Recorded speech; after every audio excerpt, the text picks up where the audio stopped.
So yun, good morning mga paps, mga padyak, another project bike na naman yung papakita ko sa inyo. Ito yung pangatlong build natin sa special price natin ng Pops Pro 3 na project bike. May dalawang slot pa tayo sa special price.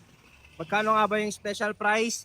35,000. Ang build nito, pag ito yung binili nyo by parts is abutin to ng 42,000 pesos mga paps. Isa-isahin natin yung mga parts na kabit dito. Unahin na natin ito sa frame niya.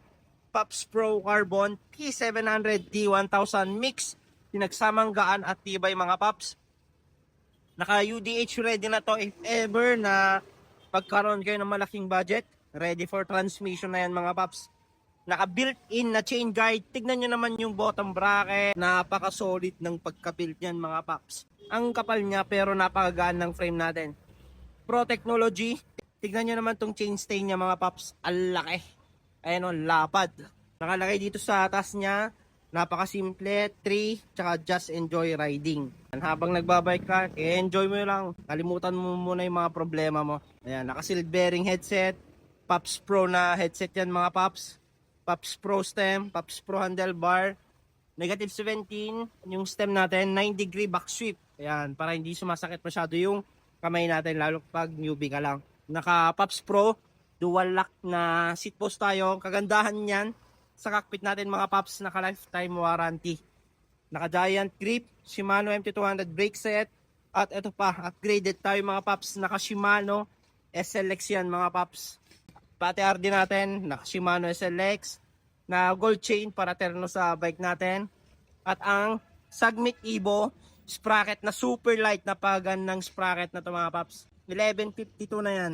Ang set natin, tangke, Halotech, yung kamukha ng Jore. Yan, Tosik sealed bearing pedal. Sa fork natin, Speed 1 Defender. Yan. Unang tingin sa mga hindi masyado nakakaalam sa Fox, mapagkakamalan nyo tong Fox mga paps. Bakit? Tignan nyo tong arc. Sila lang yung nakagawa niyan. Yan. Yung arc niya, tapos dito sa may axle niya. Yan, boost type din yan mga paps.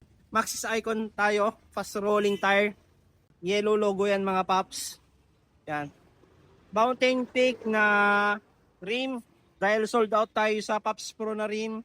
Mountain Peak nilagay natin. Siyempre black and gold pa rin. Pops Pro spoke. Pops Pro version 6 na hubs. Ito yung 6 foul straight it. Siyempre maingay ito, tunog mayaman. Pops Pro 1 saddle. Napakasarap upuan nito mga paps. Kung naghanap kayo ng sulit na upuan, isa to sa ma-recommend ko. Pops Pro 1.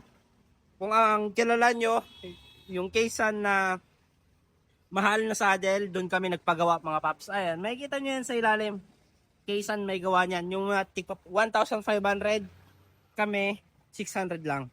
Pero same quality kasi sila may gawa ng saddle namin na yan mga paps. So yan yung kabuuan ng project bike natin.